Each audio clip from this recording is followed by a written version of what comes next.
What if the clothes we wear could wage peace instead of war? It just doesn't make sense. Why do you need to kill people to get rid of the bad guys to find peace? Today on Women of Agents of Change, meet Una Ray, fashion environmentalist, UN policy advisor, and global peace advocate. I always remember that I was brought up in a way that I had to respect animals, and that probably also has played a huge role in me choosing environmentalism. That childhood curiosity grew into a mission to reimagine fashion as activism, to turn invasive algae into biotextiles, and to help coastal women earn livelihoods while protecting our oceans. I started making these pieces of activism that spoke about new age materials from the fabric of our oceans. And that change goes beyond fashion. It reaches jails, red light districts, refugee camps, uniting the world under one peace canvas at a time. It's only when you're curious you would search for solutions and understand what's happening around you. This is more than a conversation. This is a movement. Welcome to Women of Agents of Change with Una Ray.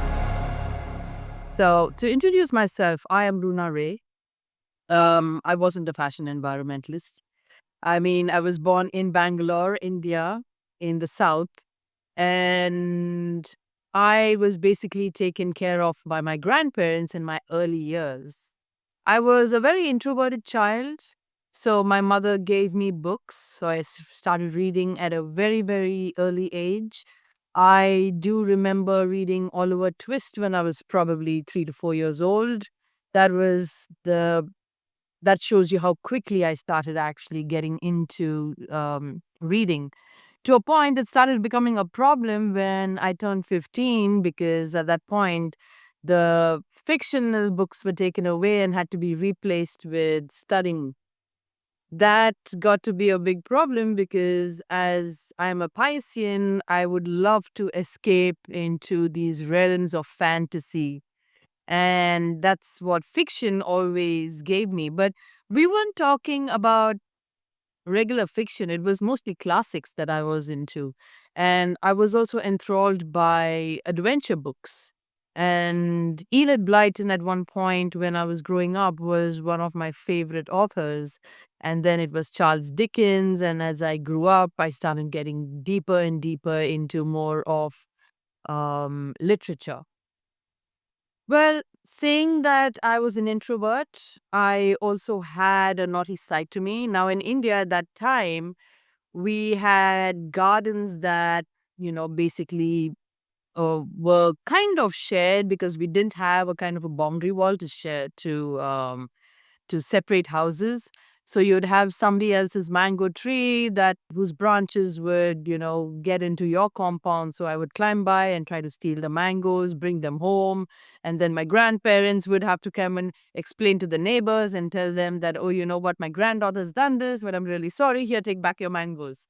So it was a very interesting childhood that I had. And I always remember that I was brought up in a way that I had to respect animals because that was also a very, very important culture that uh, was prevalent in the country and amongst us as we were growing up. And that probably also has played a huge role in me choosing environmentalism because in the future I started looking at putting nature in the center of all my designs.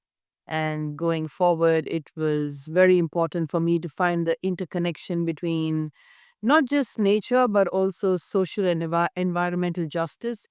And it all culminating in this one aspect, which is almost intangible, but tangible in several ways, and that is peace. So, yeah, that was my childhood. That was growing up. And I think I had a great time. Wow, that's beautiful because this is something that we didn't cover, Runa, when we first met. We were covering the areas of topic that we're going to be sharing today. But you are a Pisces, so we just celebrated your season. And they are the dreamers of the zodiac. And obviously, if you'll get to look into Runa's work, or if you already know her today and you're just tuning into this podcast, you'll see the beautiful, exquisite work that she puts on the fashion shows, and even the extension beyond that with her work with United Nations and the Peace Canvas. But we're gonna get to that soon. One of the one of the things that you mentioned too, Runa, was one of the influences in your life. And usually because I should say, this is Women of Agents of Change, I asked Runa if she had a female figure in her life that greatly influenced her work. So I grew up in a family where my father was an entrepreneur, and he started grassroots level, which meant that he would be out most of the time. And it was my mother who raised me and my brother. So we are who we are because of her, because she was the one who sacrificed her time, who took time out, who ensured that we studied and that we were morally on the right path.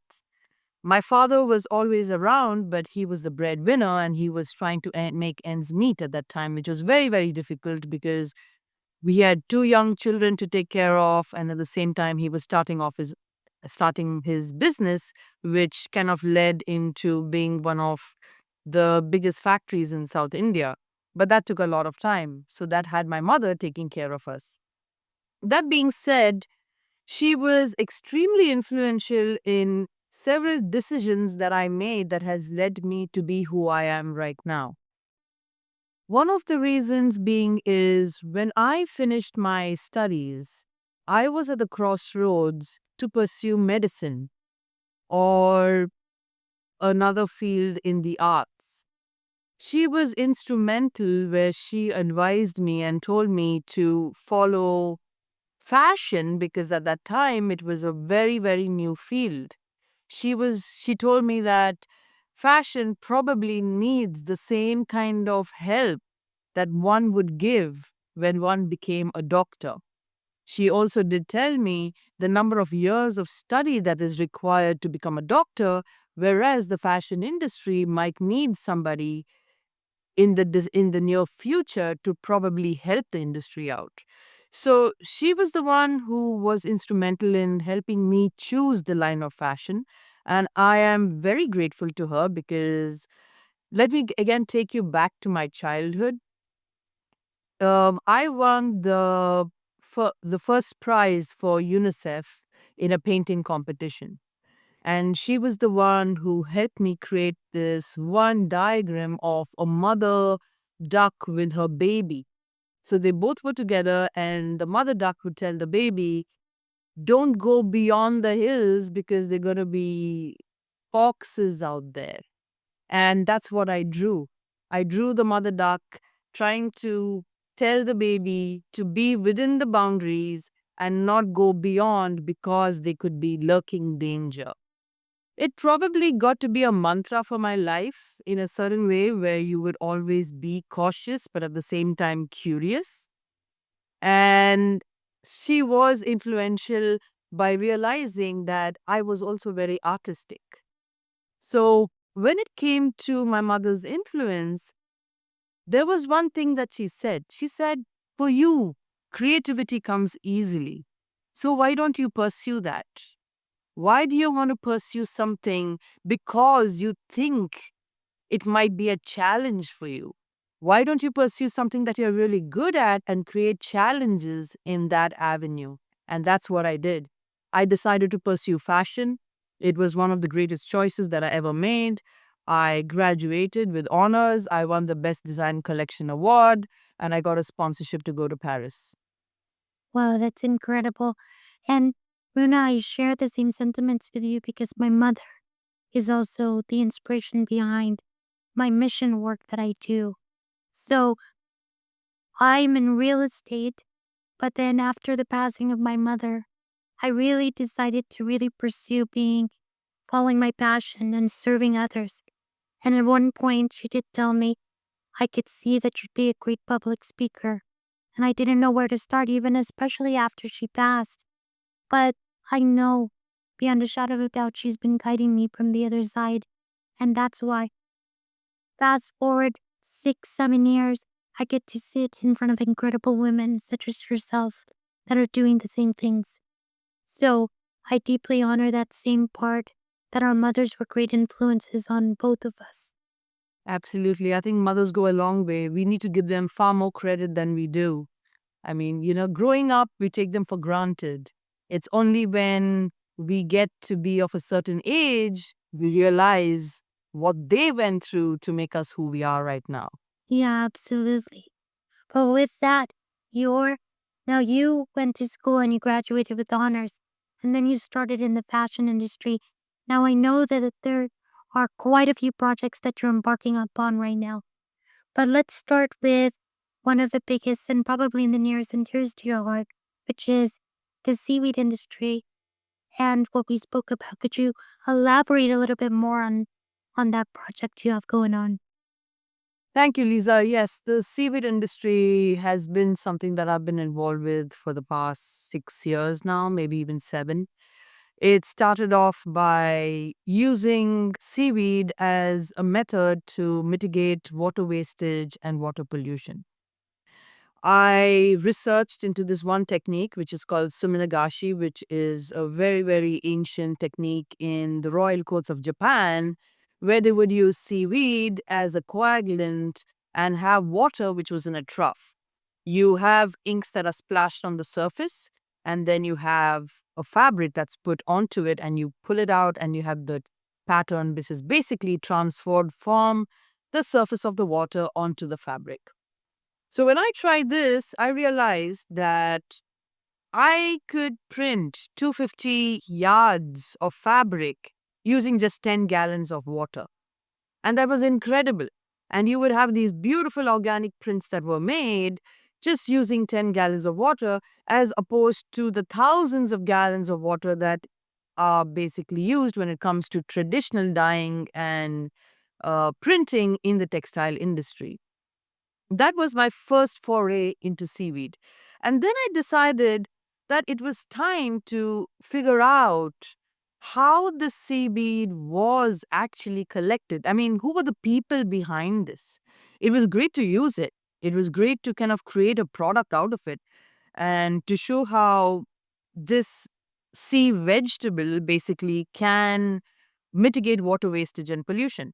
So, in my quest, I traveled to one of the cities in the south of India called Mandapam. And this was with the Central Fisheries and Marine Institute of India, which is a government led institute. I wanted to find out how seaweed was truly grown and how it was processed, and what was the industrial process behind it, apart from the middlemen who we always constantly encountered in the fashion industry. So when I went there, I got to meet a few of the seaweed, the fisher folk. It was a very interesting journey, basically, because I got to realize that they were not just growing seaweed, but they also had a kind of a system which they called the integrated fishing system. Now, this would have the seaweed which grew on top. They would have like the nets, which would have fish, and the bottommost net that would probably be the ground feeders. The reason they did that was because you had large companies that were coming into the ocean and trying to privatize that ocean space.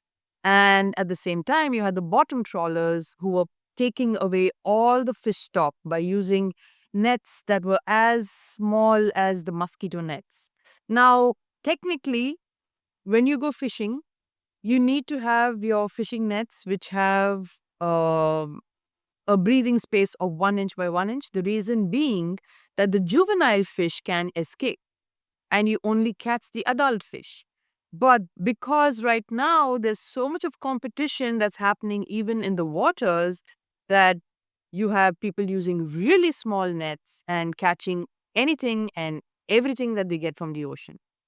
So the seaweed farmers were also suffering, but they're not just seaweed farmers, they're also fisher people, right?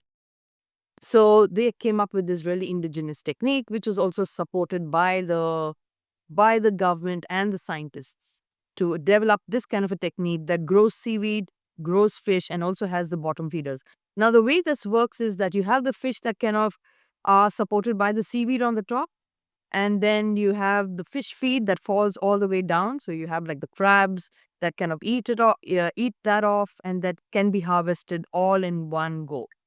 They also started doing a lot of oyster farming, which was the pearl oysters with the seaweed. So you had like several industries that were being integrated with seaweed farming. Now, apart from that, I moved on and I encountered these women who would dive for indigenous seaweed.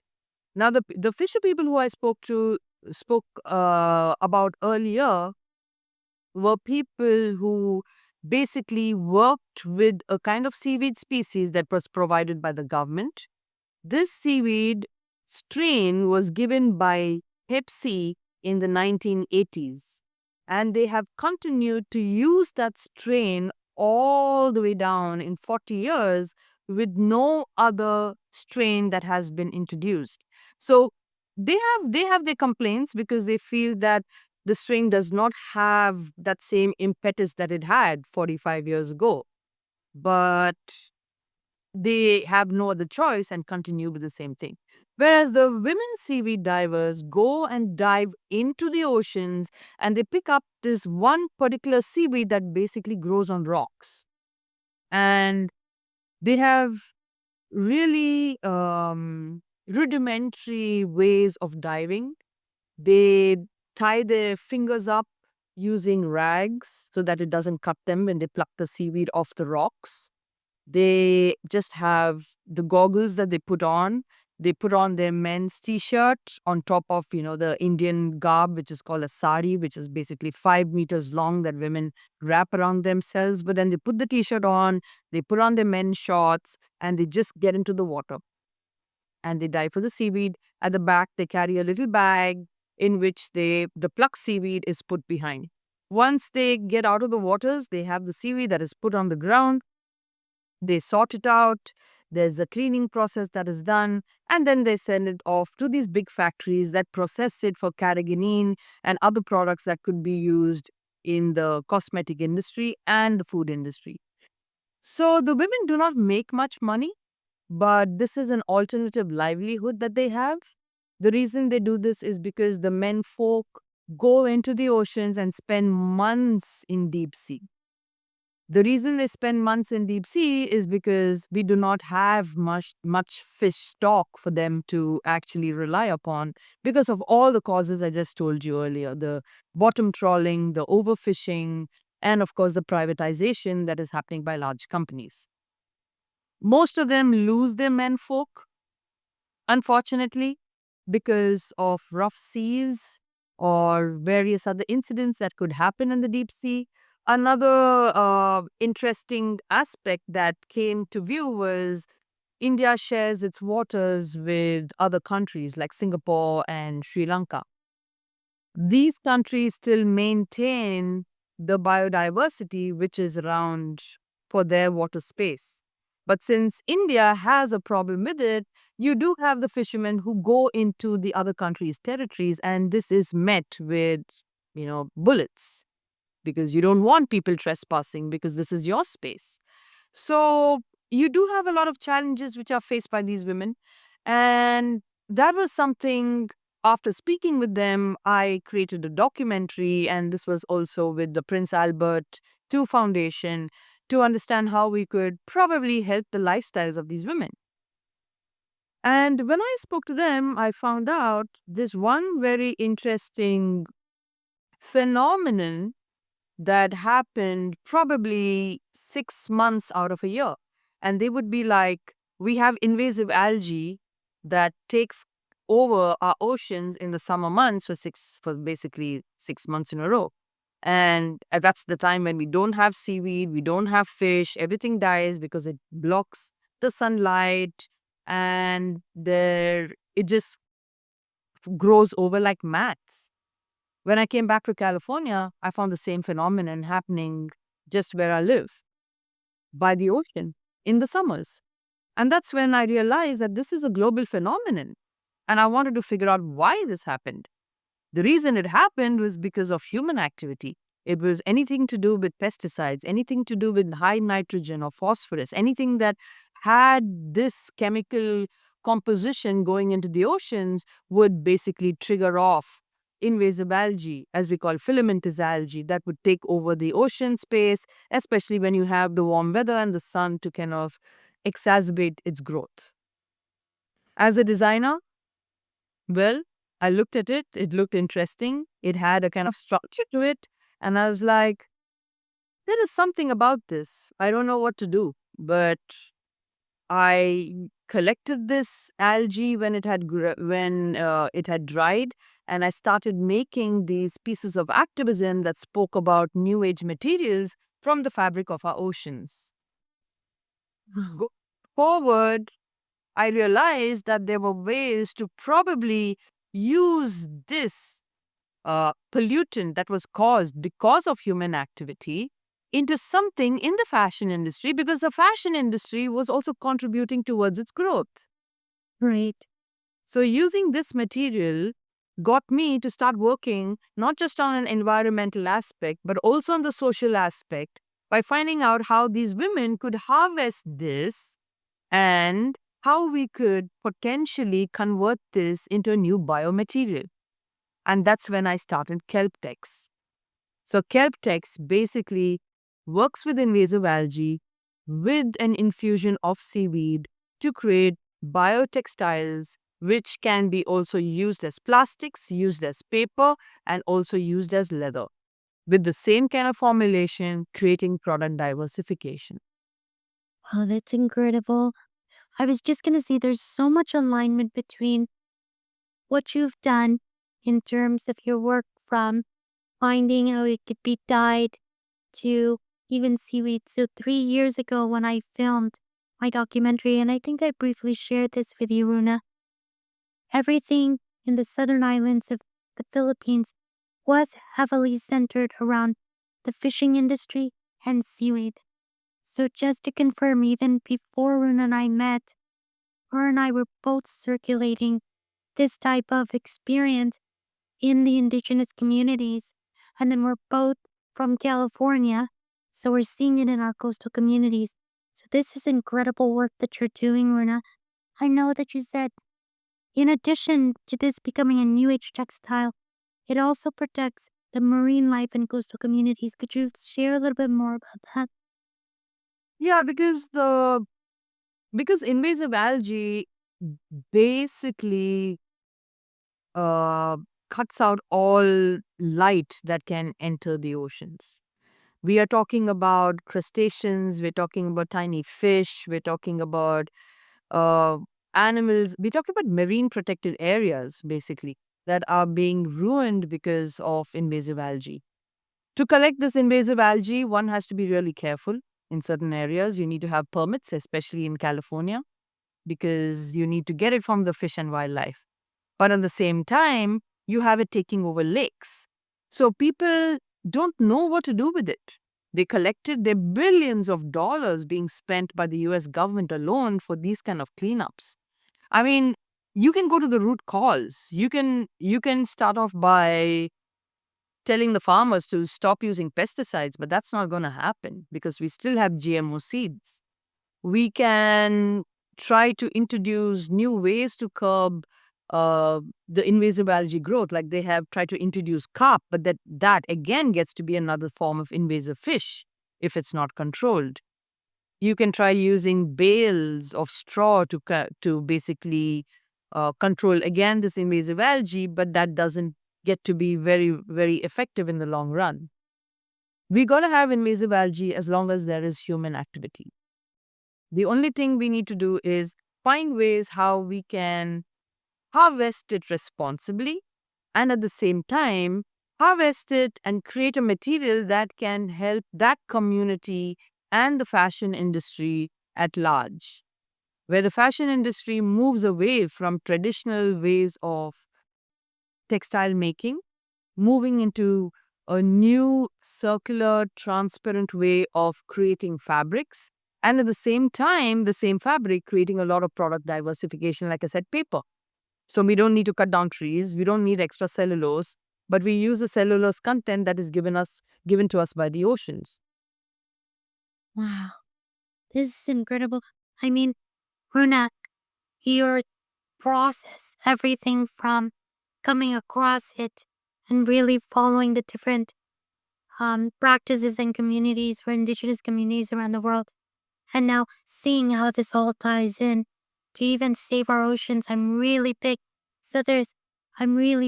on saving the coastal oceans and the waters, most especially all of the marine life.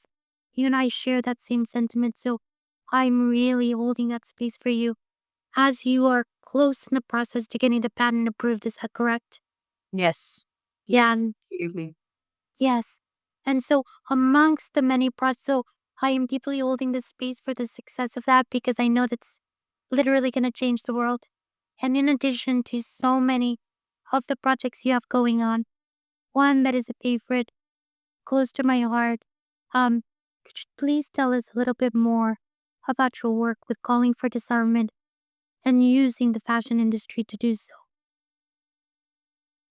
Calling for disarmament. The reason I do this is because I think it's ridiculous to have war. I mean, it just doesn't make sense. Why do you need to kill people to get rid of the bad guys to find peace? It just doesn't make sense. I mean, as human beings, we are communal people. We work with each other. We open doors for each other. We see an elderly person, we give up our seats. This is who we are by nature. We are good people. We don't need to kill each other. We don't need war. We don't need anything that basically exterminates human life. And as a fashion environmentalist, how does it even make sense for me to talk about climate action, to talk about creation of materials from invasive algae, to create these biotextiles that are going to be so important for the future and for the oceans and for our space when we're going to be having wars and destroying things anyways, and the environment is anyways getting destroyed. It's ridiculous.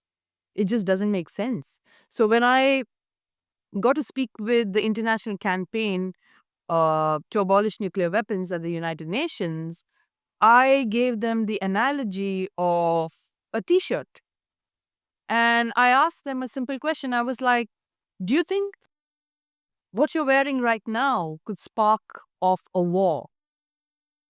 I mean, I'm asking you this also, Lisa. Do you think what you're wearing right now could spark a war? I mean, at least from what I'm thinking at this moment, no. But a t-shirt? Like, are you talking about my garments right now? Anything that we're wearing right now. Anything that we're wearing right now. Do you think it could spark a war? That's my question to you. I mean, there's a possibility, but I don't think so right now. I mean, at least with what I'm wearing. However, sometimes what I'm thinking on a more expanded level, if there's something that my shirt says and it actually triggers another person, just in that we've seen the craziest things happen in this world. So I'd like for you to have that conversation with me, expand my mind, because this is what I do. And I hope that this does this for the audience. Okay, so the reason why I say what we are wearing could spark a war is because the fashion industry uses a lot of natural resources. And one of the main natural resource is water. You cannot have any form of textile that you're wearing right now or anything if we do not have water. We have a lot of shared resources that are being shared between countries. China and India share a river that goes through it, the Brahmaputra. You have the Indus River that flows through Pakistan and India. And all these three countries have one common aspect. They're all nuclear armed. If there is going to be any sort of discrepancy when it comes to this one huge natural resource, which is water, you're going to have damming, which is going to happen everywhere. You're going to have countries that are going to suffer. And then what happens? War. Absolutely. Migration. This is where the fashion industry comes into play. This is where you need to be careful as to how you use your resources so you leave something behind for your neighbors. There are already cases being put across that there India is damming a part of its natural resource, the river that flows through Pakistan. There's nothing that Bangladesh can do about it because it's all upstream. India can't do anything with what China is doing because that is again upstream. So every country has its own way of basically cutting off water supply. And the fashion industry relies upon water supply. And that is why what you are wearing right now could spark a war. That's incredible, Runa. I mean, once you said it, everything fired off in me. Just because Runa's expansive mind in terms of how she sees everything isn't just from this part of the basic fashion but it's exactly what makes her garments. Me being a big advocate of water, once you said it, it fired off in me and I was like, gosh, this is incredible. The way that she thought about this in the full aspect of how it's all um delivered in your work. And I really even understand that I'm, of course, American because I'm born here in the United States, but my heritage is Filipino. And I deeply think about that. Being close to China, being close to Taiwan, sharing the natural resources of oil and gas and gold. Like there my life opened up to so much seeing so much when I really started to diving in deeper into my heritage and culture and really understanding the world from a different set of eyes. So it's incredible the work that you've done here. And this has even led into something even on a grander scale about the peace canvas and your partnership with the United Nations. Can you please share with the audience your work in that space? Because to segue, Lisa, I mean, the fashion industry has a lot of waste that is generated. And when we are talking about these nuclear armed countries like India, Pakistan, and China, they are also one of the largest producers of textile in the world. Sure. And we just spoke about the natural resource that was shared. But nobody also gets to see this one very important aspect, even though they talk about it, and that is cotton. Everyone talks about cotton. Everyone says that cotton is a thirsty crop. It takes a lot of pesticides. It has GMO. 100% agree. But nobody speaks about cotton as muslin being used as prototypes before you get your final garment out. So everything that we're wearing right now at one point never was this. It was a prototype that was made, and it was made in what? According to the fashion industry, it's cheaper to use cotton to make a prototype rather than your synthetics. So you would save your synthetics to make the final piece in, but you would use cotton to just make all your prototypes till you finally get that gold seal that says, ah, this fits really well. So, what happens to these cotton prototypes? We only see what the consumer waste is. We see the landfills that we keep talking about, like, okay, that $5 t-shirt, these, you see these mounds of fabric that were left behind. But what happens to all your prototypes? That's also going into the landfill because nobody's going to wear a prototype, especially in a plain cotton, which is like an unbleached muslin. You don't do that. So what I did was I decided to again use fashion as activism and for a cause. I said, let's use all this muslin, any fabric that has a defect, any fabric that doesn't hit the retail market because it has some issue with it. Maybe it's a color defect, maybe the brand didn't approve it, and I decided to make them into canvases. These canvases were distributed to people basically in several countries around the world, upon which they wrote their commitments for peace. The canvases were collected and sewn into these flags that represented each country. And I had my first exhibition at the United Nations last year because this is an endorsed project by the UN.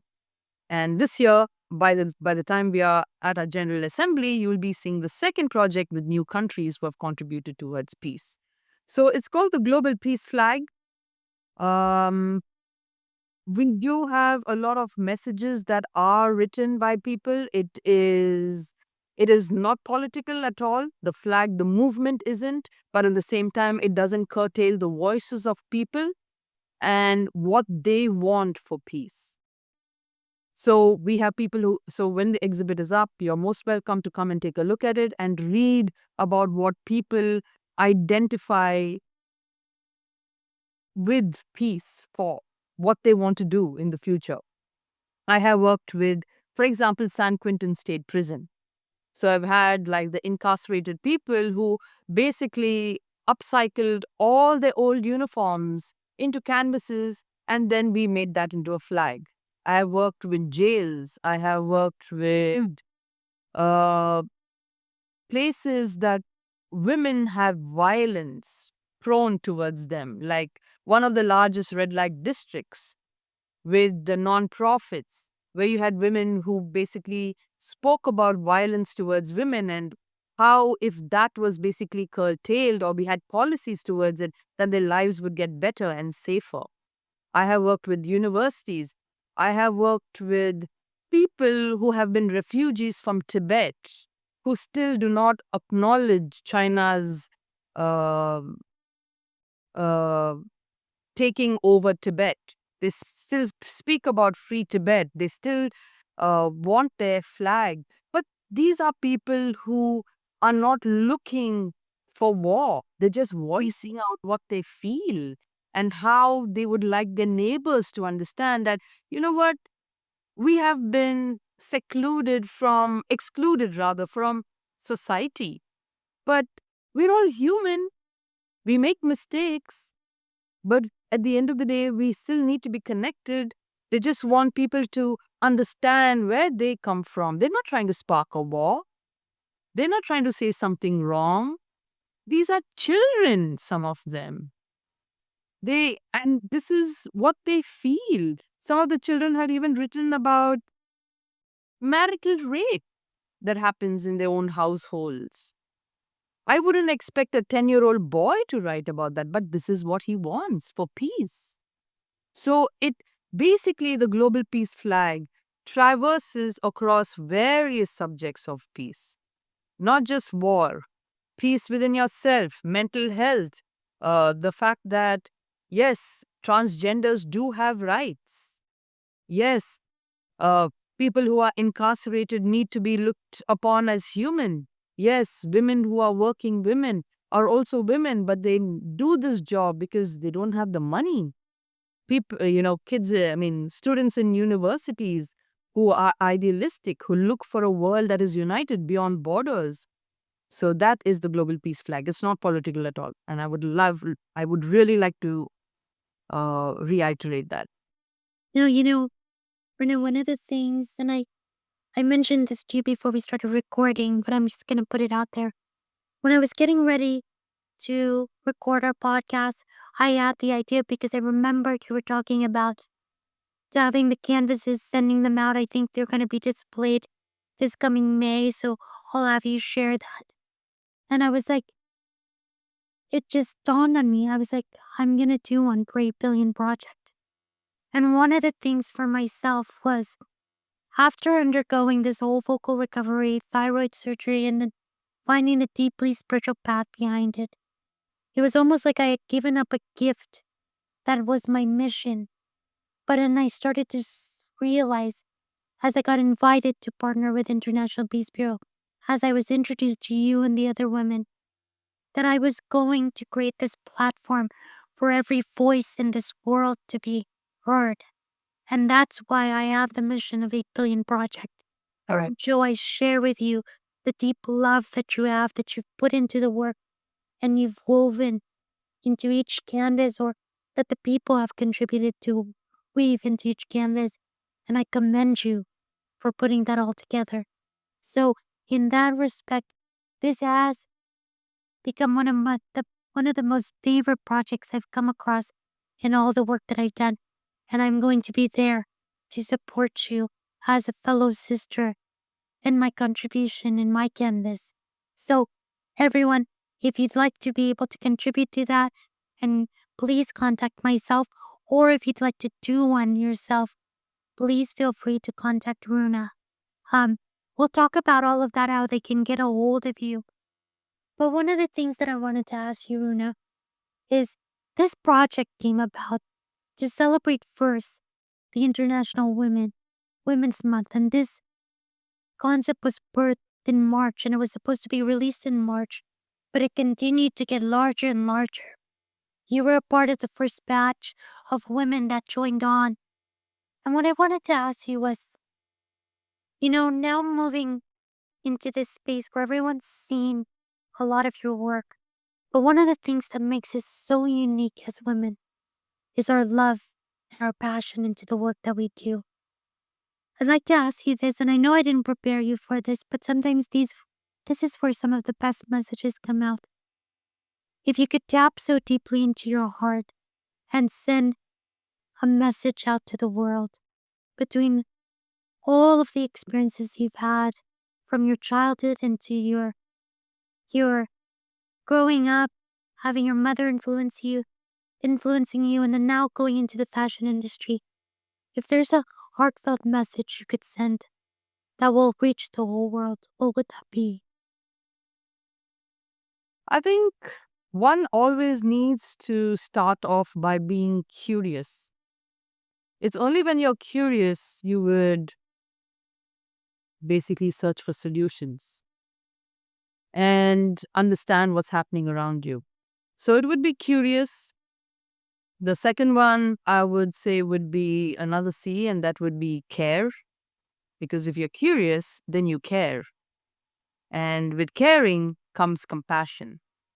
And when you have all these together, then I think you are definitely moving in the direction that is so important right now. As women, as you, Lisa, being a woman leader yourself, encouraging other women to come out and to have their stories spoken of. So I think it always starts with curiosity and ends with compassion. I agree, because it's that childlike wonder that creates that creativity. Because Runa, just like you were talking about reading Oliver Twist and being an introvert, it starts within. I was young and I had the wildest imagination. And I realized that later on, the success in my life was always tapping back into that creativity. And honestly, to anyone that's watching, audience member, whether you're a child, whether you're just you're going to college, starting your career, whether you're a woman or you're a man, it is tapping into that childlike wonder in order to birth something creative in this world. So I wanted to say thank you for that beautiful message. Runa, you're absolutely a gift to this world. And I cannot wait to see what unfolds of the rest of your career as you are really just scratching the surface. So I'm looking forward to really working with you, being alongside you, supporting you on your mission. And what I'd like to do is for those that are watching, are there any additional projects you want to actually share in here before we start giving them ways of being able to contact you? We have a very interesting event that is coming up in DC on May 24th, and it's called Threads of Peace. It's at the Ellipse in front of the White House. It's again to do with peace activism. We're going to have some great speakers from various organizations speaking about, for example, the war that's happening in Congo. We're going to be speaking about disarmament, military budget spending, and at the same time, I'm one of the organizers where I will be having a fashion show that speaks about how fashion can contribute towards peace. So this is happening at the Ellipse at the White House grounds on the 24th of May at 1 p.m. So if anyone's in DC at that moment, you are most welcome to come and join us. The second one is going to be, of course, the Global Peace Flag exhibition, which is also going to be at DC. So we're going to be having it on the grounds at the Ellipse. And the second one is at the United Nations. You can just walk in, just go to the Visitors Center. You say that you want to see the Peace Flag exhibition that's currently being held up. And we have new countries. We have Cuba, we have Nepal, of course, we have the US, we have India, we have other countries we would love you to come and take a look at. So this would be around probably during the General Assembly, but I'm looking at August, September, and I will keep you updated. Yes, please do so, and I'll be able to share that on my social media just to keep promoting this. The exhibition that you have, is it a traveling exhibition or is it stationed? Yes, it's a traveling exhibition. So we're looking at the Vatican. We're going to try and see if we could have it at the Dharmasthala because we also had, people from Tibet, the refugees under the Dalai Lama who have also contributed towards the flag, and the Dalai Lama is going to endorse it. He turns 90 this year. Wow. So we're going to see if we can have it during his birthday. Nice. That's beautiful. My goodness, Verna. We have covered so much here, and I know if we add longer, we could cover so much more. Your extensive work as a social environmentalist in disarmament, everything that we've covered, and I know that there's so much more that still can unfold. But I'd like to thank you deeply for sitting here and your contributions to the Women of Agents of Change podcast series. I look forward to be able to continue to share your work. And what I'd like to do now is if there's anyone that would like to get a hold of Runa, learn more about her work, Runa, could you please share the ways in which people can contact you? You can always email me. That's the easiest way to get in touch with me. My email is very simple. It's contact@runaray, RUNARAY.com. So contact@runaray.com. Awesome. And your work is on your website too. Is that runaray.com? Yes. Awesome. So for the audience, if you'd love to learn more about Runa's work all across the board, you can go on our website, and from there, there'll be contact information. And what I'll do in the description below is put some plug-in links to her social media. So Runa, thank you deeply from the bottom of my heart for being a part of this series and your contributions, not only to this series, but your contributions to building peace all across the world. Thank you for tuning in. Thank you for having me, Lisa.